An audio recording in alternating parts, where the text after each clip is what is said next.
Assalamualaikum warahmatullahi wabarakatuh. Waalaikumsalam warahmatullahi wabarakatuh. Selamat pagi Bapak Ibu guru hebat SMK Negeri 2 Pagar Alam yang berkenan hadir pada hari ini dalam rangka Seminar Budaya Positif Aksi Nyata Modul 1.4. Saya Ella Listiani SPDGR CGP Angkatan 10 Kota Pagar Alam Provinsi Sumatera Selatan akan memaparkan kepada Bapak Ibu tentang budaya positif yang semestinya bisa mengubah kita, mentransformasikan kita menjadi guru yang lebih berpihak kepada siswa. Alhamdulillah hari ini Bapak Ibu bisa hadir di ruangan ini dengan semua kesibukan kita, sehingga Bapak Ibu sama-sama saya apresiasi bisa meluangkan waktu untuk bergabung dengan saya, dan insya Allah kita semua masih dalam keadaan sehat walafiat. Salawat alaihi salam tidak lupa kita tunjukkan kepada junjungan kita Nabi Muhammad SAW yang telah membawa syafaat kepada kita sampai akhir hayat kita masing-masing insya Allah. Baik Bapak Ibu, sebelum kita mulai materi pada hari ini, saya mau mengetes dulu konsentrasi Bapak Ibu. Konsentrasi Bapak Ibu. Ada ice breaking sedikit. Oke, ice breaking. Oke, saya kasih Bapak Ibu instruksi terlebih dahulu. Tangan, ketika saya bilang tangan di atas, semuanya tangan di atas, dan lakukan yang saya ucapkan. Lakukan yang saya ucapkan. Ya Bapak Ibu ya, kita coba ya. Baik, tangan di atas semuanya. Pegang kepala. Biasa. Gak apa-apa, pegang kepala. Pegang hidung. Pegang mulut. Pegang kaki. Nyata disiplin positif. Saya harapkan nanti ketika kita dalam proses pembelajaran dan dalam proses pendidikan anak-anak, kita bisa mengubah diri kita menjadi lebih baik dan menjadi lebih berpihak kepada murid. Kita mulai materinya. Ya, ini sekedar perkenalan saja. Saya punya pengajar praktik itu Pak Yaris Nuriansa atau Pak Ian, merupakan pengajar praktik yang berasal dari SMA Negeri 2 Pagar Alam. Kemudian ada Ibu Hajah Utami Mai Hastuti yang berasal dari Jakarta, menjadi fasilitator kami selama menjalani kegiatan guru program. Kita masuk ke materi yang pertama, yaitu filosofi Ki Hajar Dewantara. Bapak Ibu, menjadi seorang guru adalah anugerah untuk kita karena salah satunya pekerjaan yang sangat mulia di mata Allah Subhanahu wa Ta'ala. Itu salah satunya adalah guru. Guru dalam filosofi Ki Hajar Dewantara yang sudah dirumuskan di tahun 1937 itu adalah seorang petani ibaratnya. Anak-anak adalah bibit-bibit yang kita tanam. Apabila kita ingin bibit kita ini bertumbuh menjadi pohon yang besar, kuat dan berbuah manis dan harum, kita harus menjaganya dan kita harus merawatnya. Betul ya Bapak Ibu ya? Saya sepakat bahwa seorang petani pada hakikatnya kita yang menanam padi hanya dapat menuntut tumbuhnya saja. Kita kasih pupuk, kita kasih air, memberi sinar matahari yang cukup. Tetapi kodratnya padi tetap akan padi. Ketika kita menanam jenis tanaman yang lain, dia akan tetap tumbuh tanaman yang lain. Contoh, kita menanam jagung, dia akan tumbuh jagung, tidak akan tumbuh padi. Sehingga apa yang perlu kita lakukan adalah kita hanya memberi pupuk, air, membasmi ulat atau jamur yang mengganggu hidup tanaman padi dan yang lain. Kalau kita analogikan dalam dunia pendidikan, gangguan-gangguan ini yang seringkali kita temui dalam pembelajaran di dalam pendidikan anak-anak selama mereka menjalani pendidikan formal di sekolah ini. Sebagai contoh, tidak disiplin, kemudian juga akhlaknya kurang bagus. Nah itu yang kita bagusi. Jadi bukan siswanya yang kita judge, tapi tindakannya yang harus kita perbaiki. Selanjutnya, nah ini kita akan main sebuah game Bapak Ibu. Di disiplin positif dan nilai-nilai kebajikan universal ini saya minta Bapak Ibu bermain. Umpamakan ada berdua ya.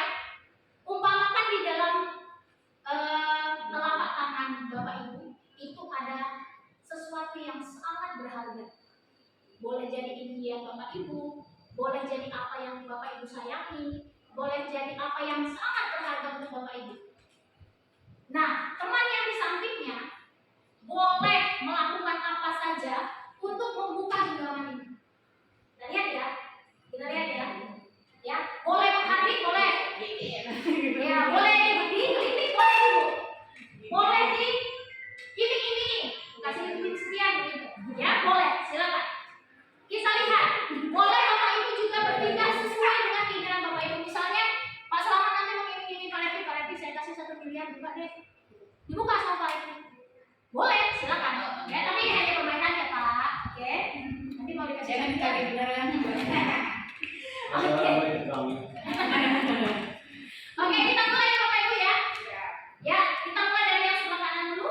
Yang sebelah kanan saya, Mbak Esther, Bu Deni, Pak Repli, Ibu Mesayu, dan Ibu Olga. Dikepalkan tangannya. Bayangkan di dalam kepalan tangan Bapak Ibu itu adalah sesuatu yang sangat berharga. Oke, yang di sampingnya boleh melakukan apa saja untuk biar membuka kepala tangan. Satu. Ya. Satu aja. Satu.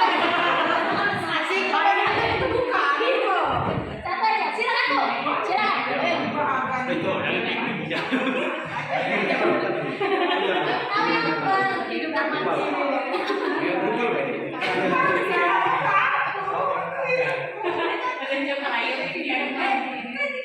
Ini Pak Repli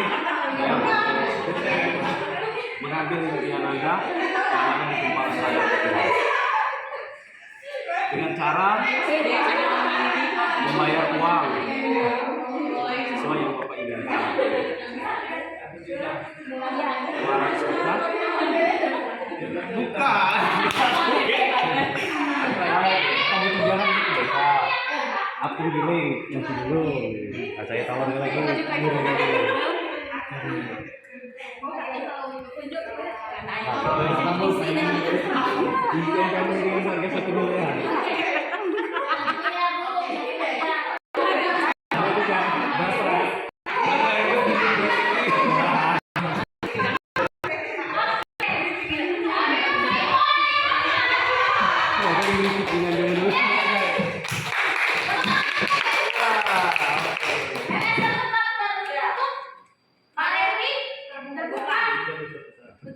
Bu Mesayu tertutup, Bu Elva masih tetap tertutup ya. Impiannya ini. Oh impiannya.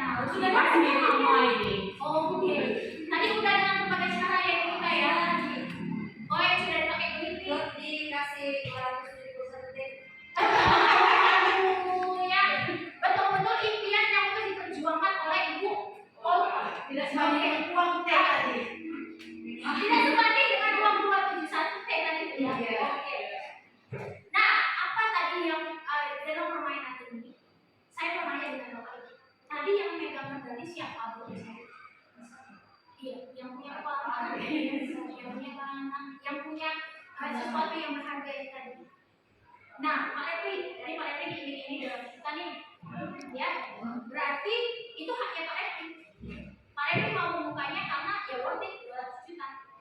Win-win solution. Tidak ada yang salah. Artinya Bapak Ibu, anak pun seperti itu. Ada nilai-nilai yang dalam diri mereka yang mereka anggap penting. Yang punya kendali siapa? Anak-anak, siswa, bukan kita sebagai guru. Oke? Akan ada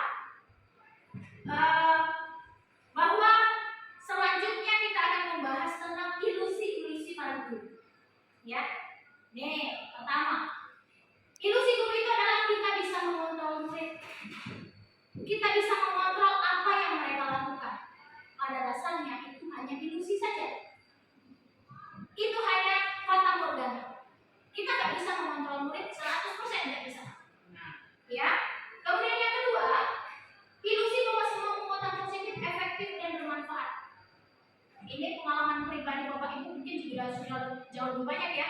Kita memberikan kekuatan kepada anak-anak kita nih. Misalnya, nak, kamu harus belajar yang rajin, nanti bisa melanjutkan kuliah, bisa bekerja di sini dan lain sebagainya. Itu tidak semuanya efektif, teman. Tidak semuanya efektif. Mereka harus punya nilai kebajikan di dalam diri mereka, impian tadi, apa yang ingin mereka perjuangkan.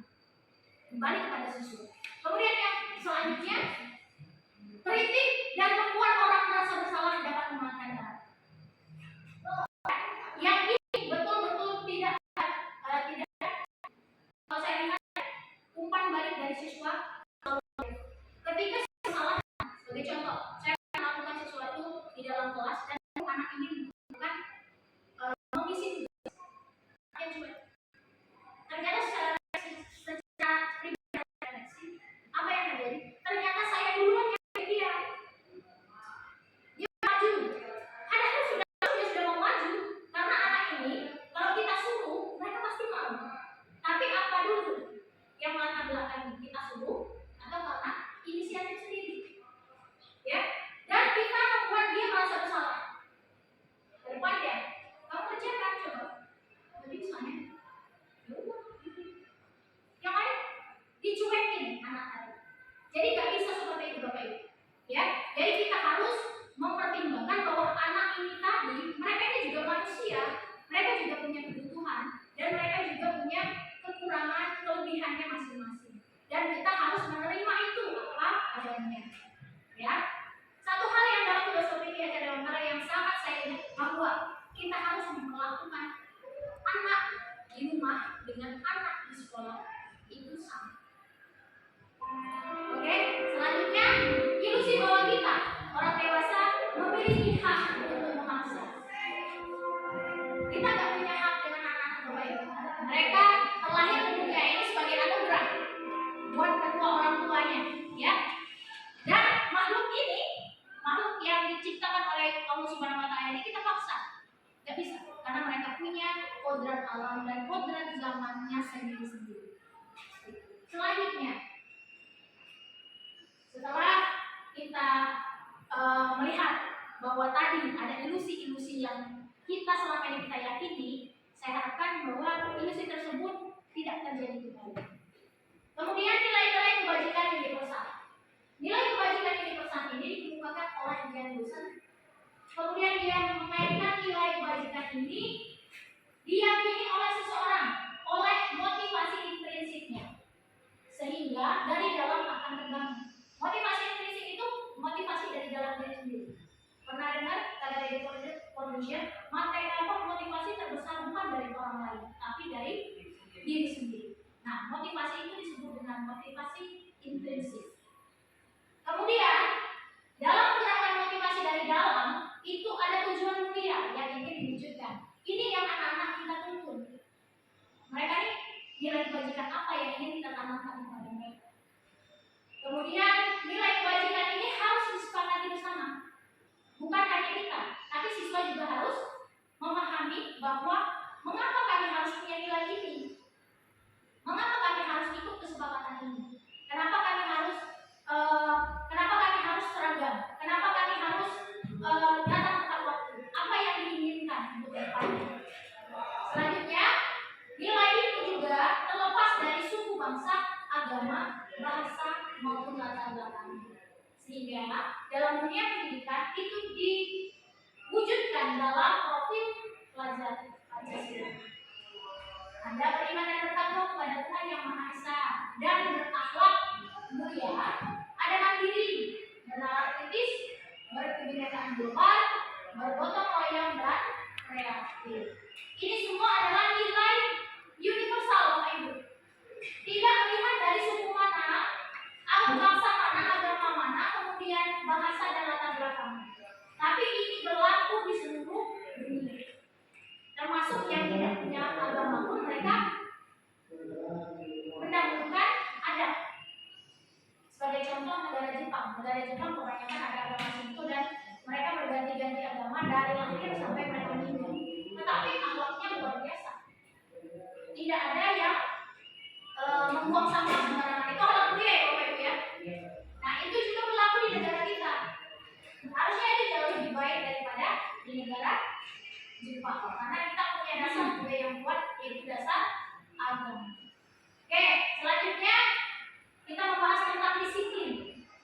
Disiplin ya, kita ini banyak dari siswa ya.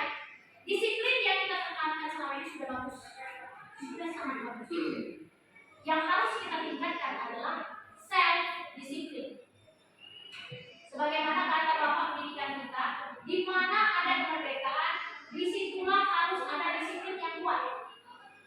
Sungguh pun disiplin itu bersifat self disiplin, yaitu kita sendiri yang mewajibkan kita dengan situasi-situasinya. Tetapi itu sama saja. Sebab jikalau kita tidak jaga melakukan self disiplin, wajibkan penguasa lain mendisiplinkan diri kita. Kita berada di posisi penguasa lain. Kita mendisiplinkan siswa itu secara positif, bukan secara negatif. Jadi ketika kita membentuk siswa dengan disiplin, haruslah disiplin yang positif, yang membangun karakter mereka. Ya, selanjutnya. Nah, teori motivasi, hukuman, dan penghargaan, kemudian restitusi. Ada 3 motivasi yang dilakukan oleh perilaku manusia, dilakukan oleh hal ini. Yang pertama, untuk menghindari tidak nyaman atau bunuh. Sebagai contoh, di jalan kita harus bayar yang pakai motor ya. Selama ini yang terjadi apa? Takutnya kenapa? Karena polisi ada hukuman tilang. Itu yang terjadi. Kemudian untuk mendapatkan imbalan atau penghargaan dari orang lain. Jadi yang disebut dengan punishment and reward. Nah, saya mau minta pendapat Bapak Ibu nih. Boleh pendapatnya apa saja. Dalam punishment and reward, imbalan atau penghargaan dari orang lain, posisinya bagus atau tidak? Boleh silakan. Yang Esther? Punishment yang itu atau punishment. Boleh punishment, boleh reward. Punishment itu sebenarnya kalau dalam bahasa Indonesianya hukuman. Rewards itu adalah penghargaan ketika anak-anak kita sudah melakukan hal terbaik. Selama kita tidak melakukan punishment yang berupa corporal punishment atau menyakiti, ya, kalau itu punishment berupaya supaya anak kita disiplin, bertujuan untuk mendidik, tidak apa-apa. Misalnya punishment siswa terlambat, apa salahnya menyapu biar dia mendisiplinkan diri dia dengan datang tepat waktu. Ya. Untuk reward itu ya kan penghargaan kepada kalau di sekolah kan ada siswa kelasnya bersih. Nah, maka ada piala bergilir. Kelasnya bersih, itu penghargaan kita bahwa memang wali kelasnya memang bertanggung jawab akan kebersihan kelas. Itu ada contoh reward. Ya, itu dari saya. Menurut Esther, baguskah atau tidak baguskah? Bukan bagus ya, tepat atau tidak tepat reward dan punishment yang kita berikan sejauh ini? Ada yang tepat untuk diri saya, ya. Itu ada beberapa orang anak telat atau minggat beberapa hari yang lalu, Bapak Kajurnya menitipkan kepada saya, ini Bu, kami itu lagi dengan siapa? BK-nya sudah selesai, ini kan balik ke dengan Ibu Esther. Jadi sekarang dengan saya, itu anak setiap hari saya suruh piket datang. Mereka saya buat piketnya 2 kali, pagi dengan istirahat siang. Datang pagi, ternyata pas saya lihat sudah bersih. Kantor sama teras di luar kantor sudah bersih. Nah, siang saya lihat sudah bersih lagi, mereka tanda tangan.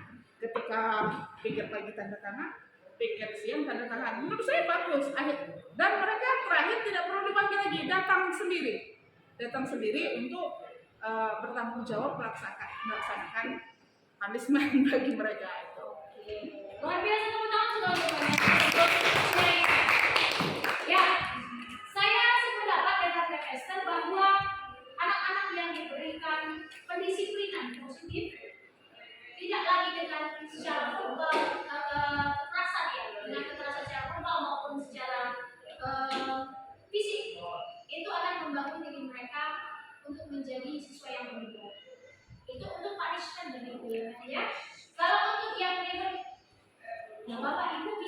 membaca.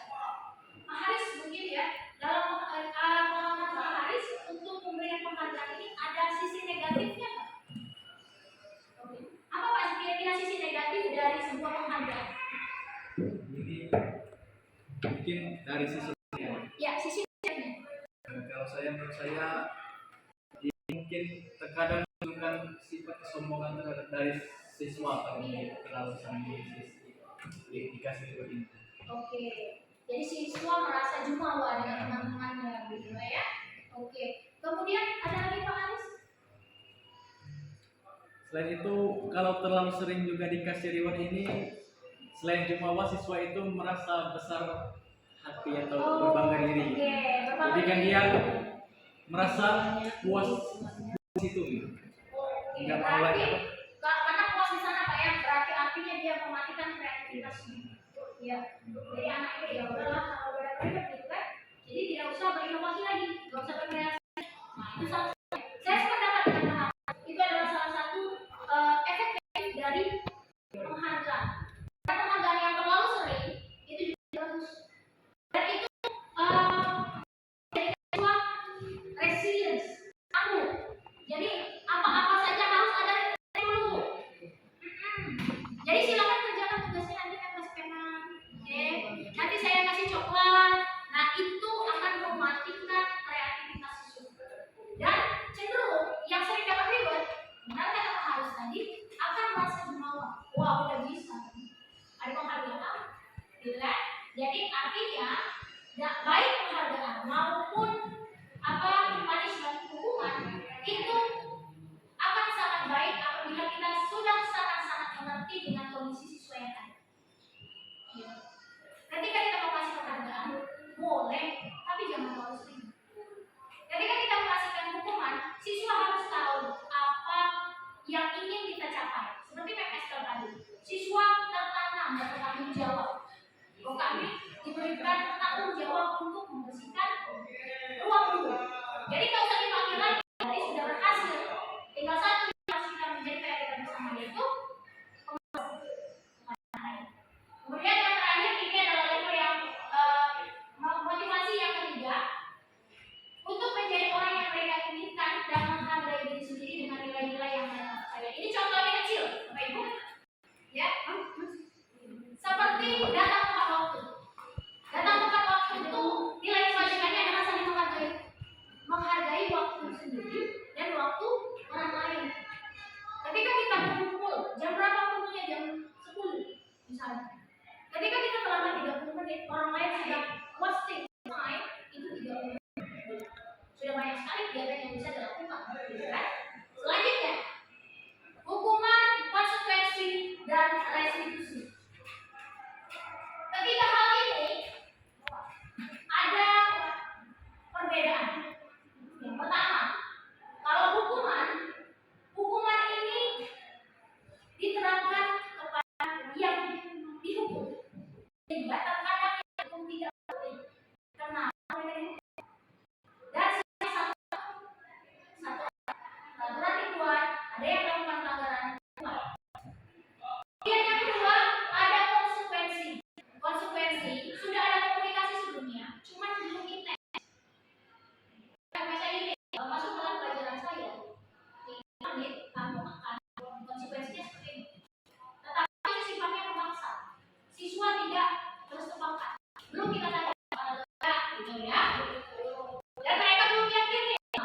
Kenapa Bu? 5 menit doang. Kita belum menanamkan nilai-nilai itu kepada siswa. Kemudian yang ketiga ada restitusi.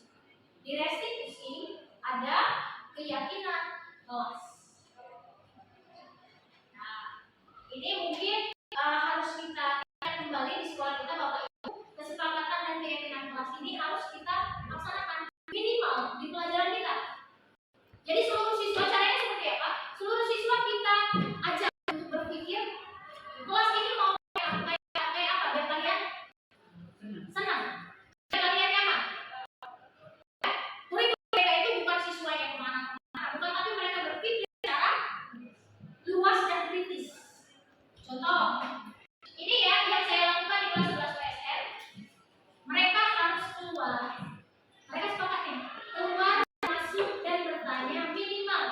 dalam bahasa Inggris sederhana. Sepakat semuanya? Itu satu. Kemudian yang kedua, ini hal-hal yang sifatnya abstrak dari anak-anak. Ya, ada yang bikin kemarin seperti ini.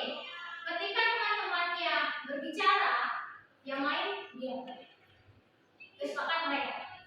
Kemudian kalau ada temannya yang menjawab, mereka akan memberikan apresiasi dengan tepuk tangan. Itu adalah keyakinan dan kesepakatan kelas Bapak Ibu.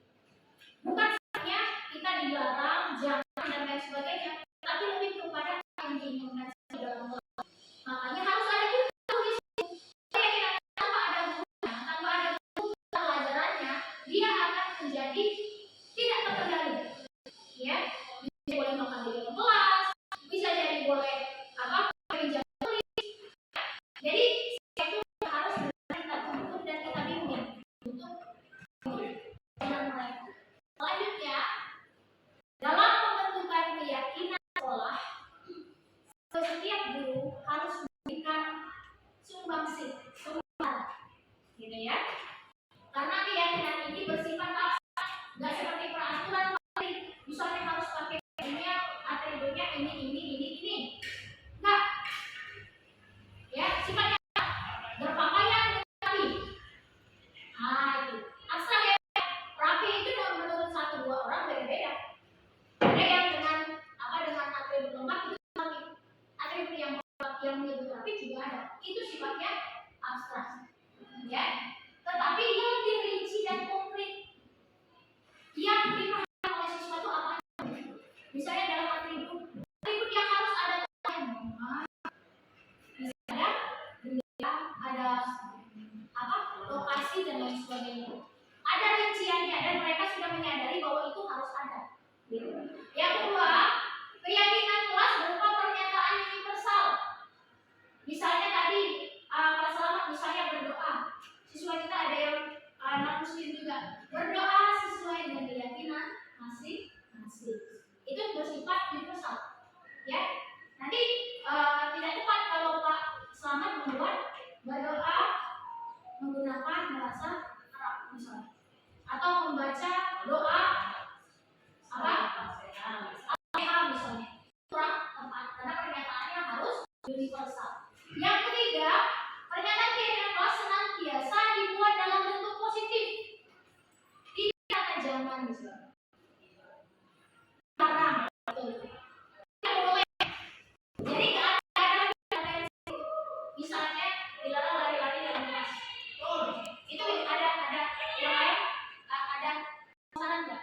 Bagaimana caranya membuat siswa tadi ngerti kalau jangan lari dalam kelas itu bisa menjadi positif.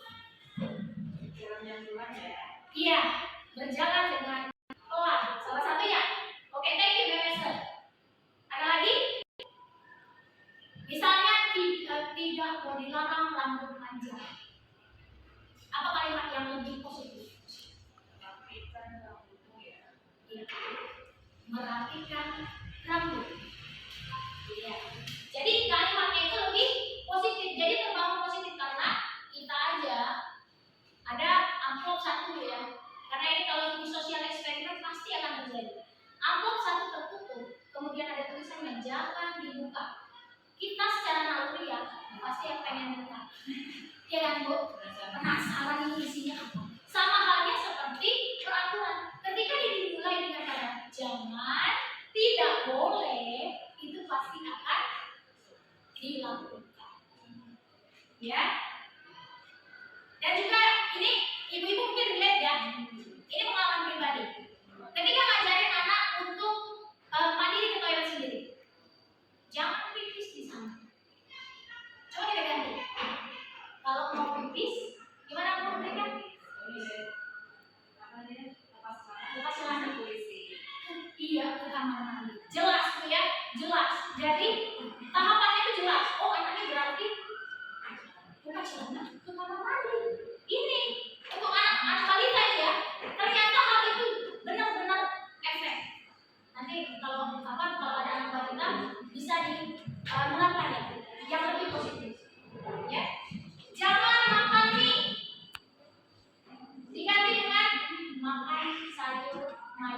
dan buah. Ya, artinya kata-kata yang dibentuk lebih positif. Selanjutnya, keyakinan kelas tidak terlalu banyak. Jangan sampai ada 30 Bapak Ibu keyakinannya. Ya, 10 juga masih terlalu banyak. Ya. Jadi singkat, mudah diingat dan dipahami oleh semua warga kelas. Jadi, nilai itu yang penting yang mau dibentuk di kelas. Selanjutnya, keyakinan kelas sebaiknya sesuatu yang dapat diterapkan di lingkungan itu. Ya, yang bisa diterapkan di lingkungan sini. Kalau yang tidak bisa diterapkan, kita nggak usah membuat keyakinan itu seperti itu. Selanjutnya, semua warga kelas hendaknya berkontribusi dalam pembuatan keyakinan kelas lewat kegiatan curah pendapat seperti yang tadi. Siswa dikasih sticky notes. Ini untuk kesepakatan kelas. Tulis apa yang kau pengen tentang sekolah ini, kelas ini. Ya, kau pengen kelas ini seperti apa? Ya, ada saling menghargai, saling menghormati, itu pasti yang kuat oleh siswa. Selanjutnya, bersedia meninjau kembali keyakinan kelas dari waktu ke waktu. Ini sangat penting karena siswa pasti, ini bisa dipastikan akan melanggar keyakinan kelasnya. Ya, dengan berbagai motivasi. Ya, selanjutnya mempersilahkan warga sekolah atau murid untuk bercurah pendapat. Ya, oke, sudah ya. Mencatat semua masukan di papan tulis atau kertas besar, di mana semua anggota kelas dapat melihat hasil curah pendapat. Kalau saya kemarin tempel di sini, coba ditempel di sini, ya. Kemudian saya ketik, saya bagikan di grup kelas mereka, dan saya pin di situ. Itu keyakinan kelasnya. Ya, terus menyusun susun keyakinan sekolah atau keyakinan kelas. Nah, setelah jadi 3 sampai 7 aja cukup Bapak Ibu. Tidak juga terlalu banyak. Itu keyakinan kelas bisa diletakkan di dinding atau di tempat yang terlihat. Jadi untuk Bapak Ibu di kelas boleh ya. Nanti dipraktekkan. Selanjutnya, nah ini adalah kebutuhan dasar manusia dan dunia yang berkualitas. Pasti kita semua ingin tinggal di dunia yang berkualitas. Pasti Bu ya, ada gambaran di dalam otak kita, ya. Itu dunia berkualitas itu seperti apa? Setiap siswa juga punya Pak. Tapi kita para guru nggak bisa masuk ke situ. Apa yang bisa kita masukkan? Nilai-nilai yang ingin kita masukkan dalam kehidupan kita. Oh, kita pengen anak ini nanti sukses. Suksesnya nanti dia bisa menghargai orang lain, menghormati orang lain. Nah, nilai kebajikan itu tadi yang bisa kita tularkan kepada mereka. Karena kita nggak bisa masuk ke dunia berkualitas yang diinginkan siswa. Nah, ini kebutuhan dasar manusia. Ini adalah hal yang melatar belakangi semua tindak tanduk siswa. Yang pertama ada bertahan hidup. Pernah nggak Bapak Ibu kalau di kelas anaknya langsung pas diajak diskusi, dia langsung terus ditanya sudah sarapan belum? Belum. Itu adalah ininya nggak terpenuhi. Makan minumnya tidak terpenuhi. Ya, istirahat juga tidak terpenuhi. Nah itu, ya bisa kita aplikasi semua nanti ya. Selanjutnya ada penguasaan. Pernah Bapak Ibu kalau di kelas ada yang ambil-ambilan tema? Pernah, pasti pernah. Gak boleh pernah ya. Nah, itu di antara dua, ya. Dia bisa senang, dia bisa penguasaan. Dia merasa bisa menguasai temannya. Itu penguasaan. Penguasaan ini kalau berlebihan tidak bagus. Kesenangan juga, senang aku. Ini bisa kawan. Itu boleh jadi karena kesenangan. Kita harus menganalisis ini Bapak Ibu. Terus yang paling banyak sekarang adalah rasa kasih sayang dan rasa diterima. Banyak siswa kita yang baterai kasih sayangnya dan rasa diterima di sekolah itu kurang, sehingga mereka jadi pendiam, tidak mau bergaul, kemudian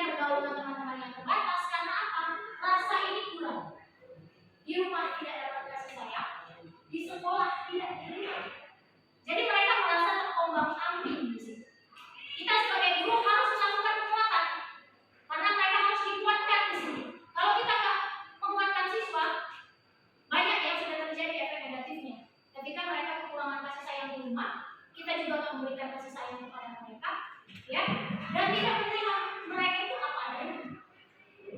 Siswa itu harus diterima apa adanya, Bapak Ibu. Ya, karena produknya sudah seperti ini deh. Kita harus terima. Sudah terbentuk. Apa yang perlu kita perbaiki? Apa yang ingin kita tanamkan?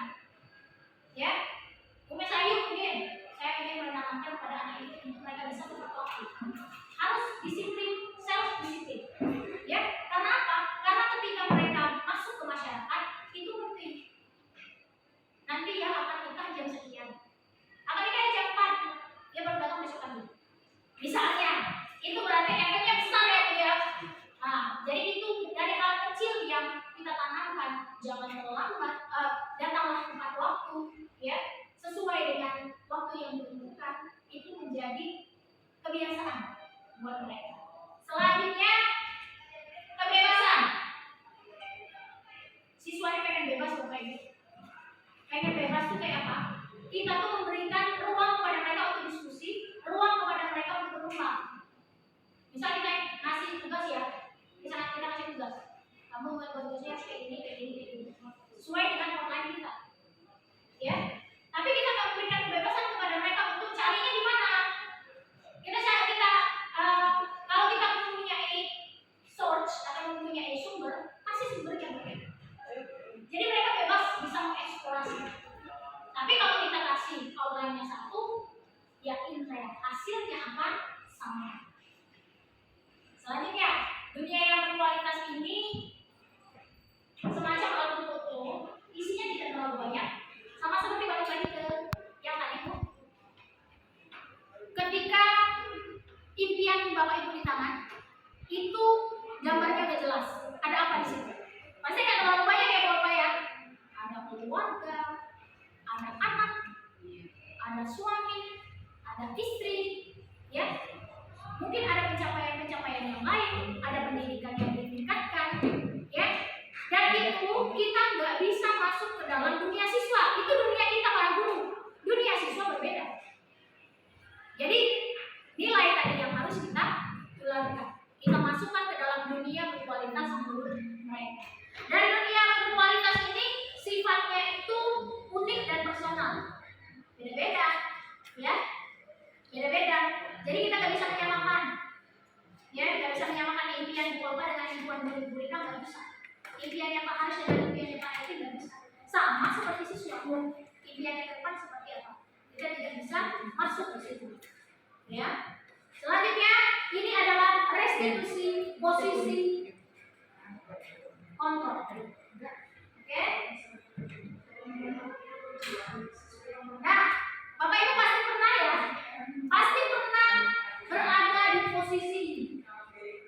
Nah, saya mau Bapak Ibu menonton terlebih dahulu video yang akan saya tayangkan berikut ini.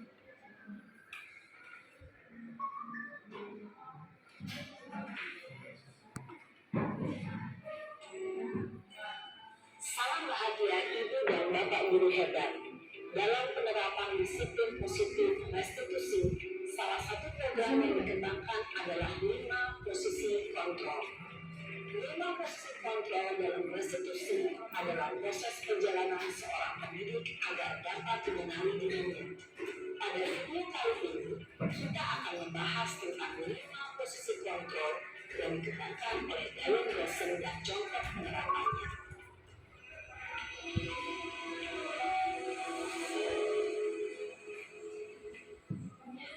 5 posisi kontrol itu adalah 1. Posisi penghukum, 2. Posisi pembuat merasa bersalah, 3. Posisi penang, 4. Posisi pemantau atau monitor, dan 5. Posisi manajer. Untuk lebih memahami kelima posisi tersebut, mari kita saksikan kasus Naren yang terlambat hadir 20 menit di sekolah dan melihat bagaimana kelima posisi kontrol dalam menghadapi masalah tersebut.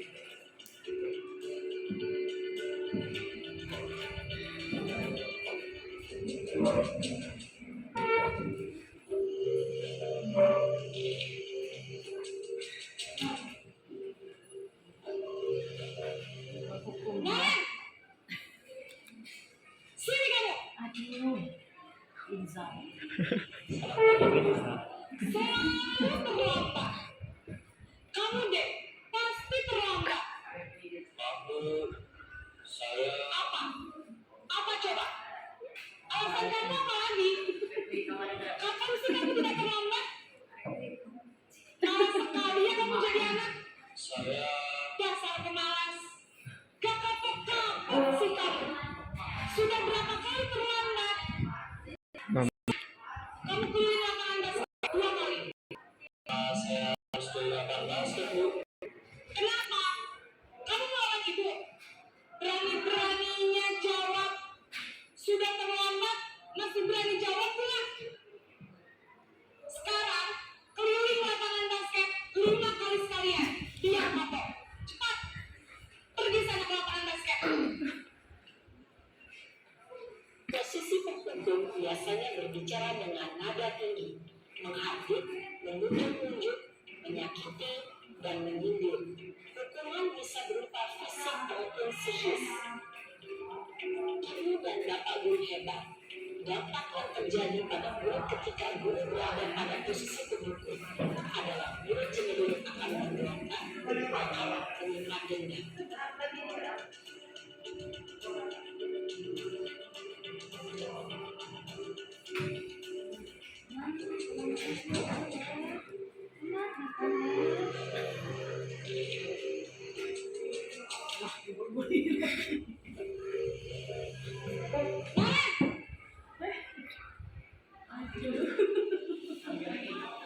Selamat pagi, Bu. Naren, kamu kenapa terlambat lagi, nak? Ya Tuhan, Naren. Kamu senang ya bikin ibu susah ya? Kalau kamu terlambat lagi, nanti ibu yang ditegur bapak kepala sekolah, nak. Disangka ibu tidak bisa membina kamu. Duh, gimana ini? Maaf, Bu. Duh, Gusti Naren. Kamu suka ya kalau ibu ditegur bapak kepala sekolah? Terus, sekarang ibu harus tulis apa ini di buku absen?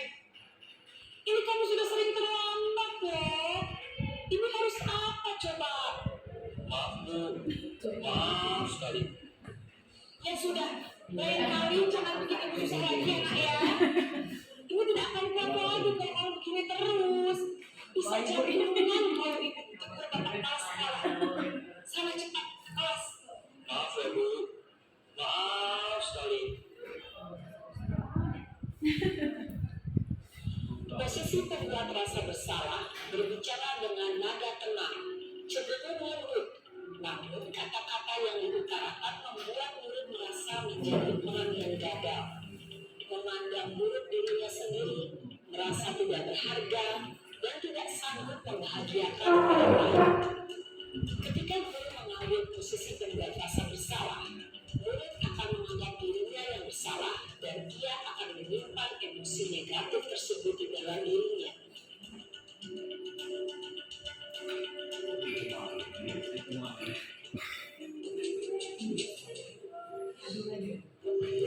Ibu ini lagi dulu, udah 5 kali terlambat emosi. Dia boleh pikir itu.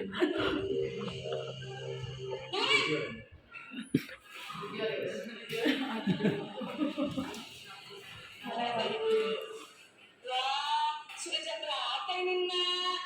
Terlambat lagi ya, sayang.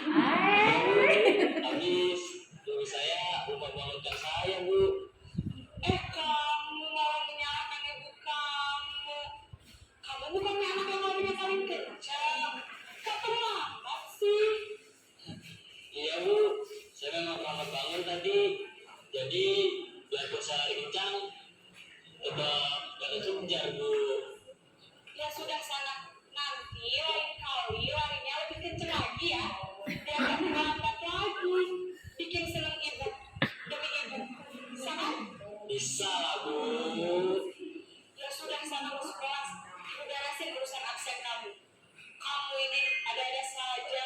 Sekarang ya. Dalam posisi teman, guru berbicara dengan nada suara ramah, akan cenderung bersenda gurau untuk menjaga suasana tetap santai. Murid akan merasa senang, aman, dan akrab dengan guru. Identitas yang tercipta adalah identitas sukses atau berhasil. Namun, perlu diingat, karena ini masih dorongan eksternal, maka ada faktor ketergantungan dari murid kepada orang tertentu. Di sini, guru absennya, sehingga di lain waktu, murid bisa berperilaku baik, namun hanya kepada orang-orang tertentu saja.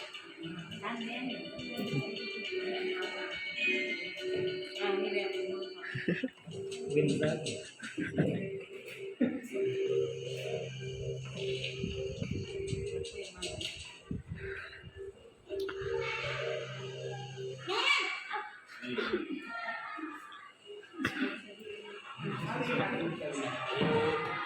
Kesana.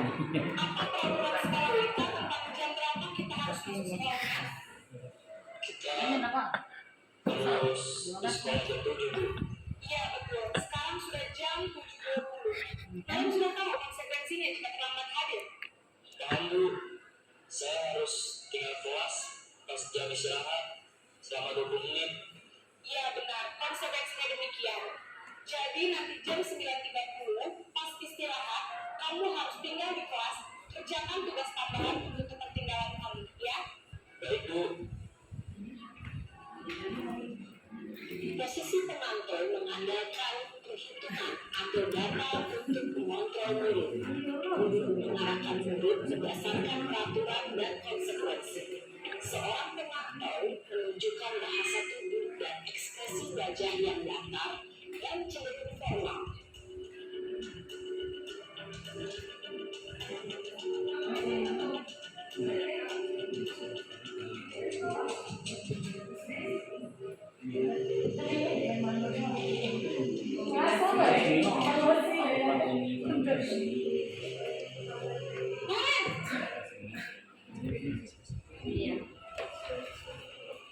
Selamat pagi Bu.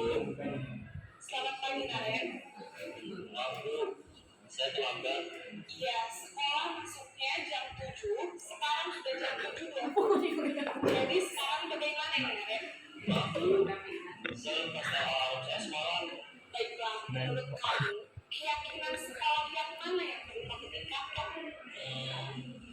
Menghargai diri sendiri dan orang lain mungkin ya Bu. Setuju. Jadi, apakah Naren meyakini prinsip saling menghormati tersebut? Iya Bu, saya meyakininya. Apakah Naren bersedia memperbaiki masalah keterlambatan ini? Bersedia Bu. Bagaimana akan memperbaiki masalah keterlambatan ini? Saya akan coba untuk tidak lupa mengulang saya Bu. Kalau Naren komputer alarm di rumah, orang yang kira-kira bisa untuk mengingatkan Kata saya, ada lagi selain KM. ada ya. Baik, jadi yang mengingatkan Naren adalah Kak Emma dan ibu kamu ya. Kira-kira akan mulai start alarm nih Naren. Setelah puasa akan segera saya lakukan. Baik, jadi Naren akan setel alarm untuk bangun besok pagi. Akan diingatkan oleh kamu dan ibunda Naren ya. Ada lagi yang mungkin perlu dilakukan Naren agar tidak terlambat lagi. Tidak ada Bu. Baik Naren, terima kasih untuk kerjasama kamu. Sekarang kamu perlu kembali ke kelas untuk belajar. Baik Bu, terima kasih. Posisi manajer adalah posisi kontrol yang disarankan untuk memimpin murid memiliki sikap disiplin yang positif, yaitu murid yang mandiri, bertanggung jawab, dan dapat memecahkan masalah. Tujuan dari posisi ini adalah agar murid dapat berefleksi atas tindakannya. Guru akan dengan terus memberikan pertanyaan-pertanyaan bermakna, sehingga membuat murid dapat belajar dari kesalahannya dan mencari sebuah solusi untuk menyelesaikannya. Ibu dan Bapak guru hebat, setelah mengamati adegan kelima posisi kontrol tadi, kira-kira posisi mana yang paling ideal? Posisi mana yang dapat menunjang motivasi intensif murid? Ya, tentu posisi manajer. Posisi ini memang posisi ideal yang ingin dituju setiap pendidik. Pada posisi inilah, guru dapat menerapkan disiplin positif yang berpihak pada murid dan mengerjakan murid. Perjalanan seorang pendidik tentunya tidak mudah untuk sampai pada posisi seorang manajer. Namun, tujuan kita pasti, yaitu menciptakan murid-murid yang mandiri, merdeka, dan bertanggung jawab. Semoga penggambaran 5 posisi kontrol yang telah diperlihatkan ini dapat menjadi ajang refleksi bagi kita semua, agar dapat terus mengasah dan menerapkan disiplin positif yang memerdekakan murid. Mari terus berlatih dan bersemangat. Selamat menerapkan. Salam dan bahagia dan Bapak Guru hebat. Oke, Bapak dan Ibu guru hebat. Ya.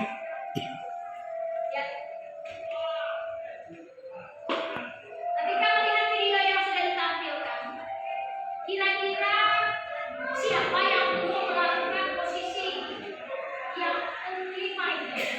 Pembahasan salah, kemudian ada apa lagi tadi? Manajer, pemantau, dan teman. Saya yakin Bapak Ibu semua sudah melakukan hal ini, tapi kita belum tahu dampaknya kepada murid. Sebenarnya kita kenapa sih ayah seperti ini sekarang ya? Itu sebetulnya ada pemicunya dari kita juga, Bapak Ibu. Jadi posisi ideal sebagai seorang guru dalam memerdekakan murid dan berpihak kepada murid adalah posisi manajer. Siswa betul-betul paham apa yang dilanggar, betul-betul paham bagaimana mencari solusi atas masalah yang dia sebabkan. Karena dalam skop lingkup yang besar, ketika mereka melakukan kesalahan di masyarakat, dia langsung bisa cari solusi sendiri. Jadi tidak mengandalkan orang lain lagi. Jadi motivasi intrinsiknya. Oke, saya kira dari motivasi tadi yang dilihat dari dalam video sudah sangat tergambar ya Bapak Ibu.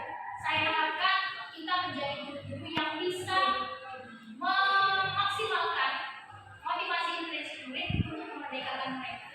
Bukan merdeka dalam arti bebas, tapi merdeka bagaimana mereka berpikir kritis dan menjadi individu yang lebih mandiri.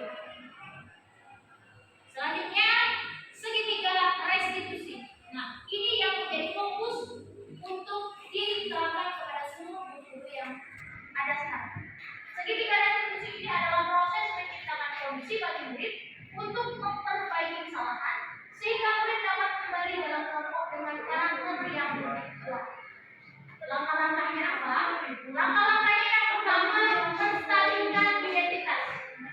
Seperti yang dilihat tadi, menstabilkan identitas seperti video yang diberikan oleh dari Balai Ilmu Penggerak tadi adalah dia menstabilkan posisi siswanya, dinetralisir dulu, bukan sebagai siswa itu bukan 100% salahnya, ya. Jadi dia akan stabil sebelum the next step, yaitu memvalidasi tindakan yang salah. Memvalidasi dia bertanya lagi, kamu tahu kesalahan kamu apa? Kesalahannya di mana? Tadi tahu kesalahannya. Terlambat datang ke sekolah 20 menit. Nah, ada lagi percakapan-percakapan yang akan membimbing siswa untuk kembali kepada keyakinan sekolah. Kenapa bukan tidak boleh? Kenapa terlambat 20 menit? Karena tidak menyelesaikan alarm. Jadi yang harus dilakukan itu dari alarmnya dulu, bukan pada saat mereka pas berangkat sekolah. Jadi kita mau melibatkan apa? Kita menggali latar belakang siswa. Di sana tergali bahwa anak ini ada kakak, ada seorang kakak, ada seorang ibu di rumah. Artinya kita sudah bisa anak ini punya penanggung jawab di rumah, gitu. Jadi kita melibatkan orang tua juga sebagai stakeholder juga di sekolah ini. Selanjutnya, ini kata-kata yang mungkin Bapak Ibu bisa gunakan nanti ketika mungkin menstabilkan identitas murid yang melakukan kesalahan. Yang pertama, berbuat salah itu tidak ada apa-apa. Tidak apa-apa berbuat salah. Yang kedua, tidak ada manusia yang sempurna. Itu pas banget ya. Tidak ada manusia yang sempurna.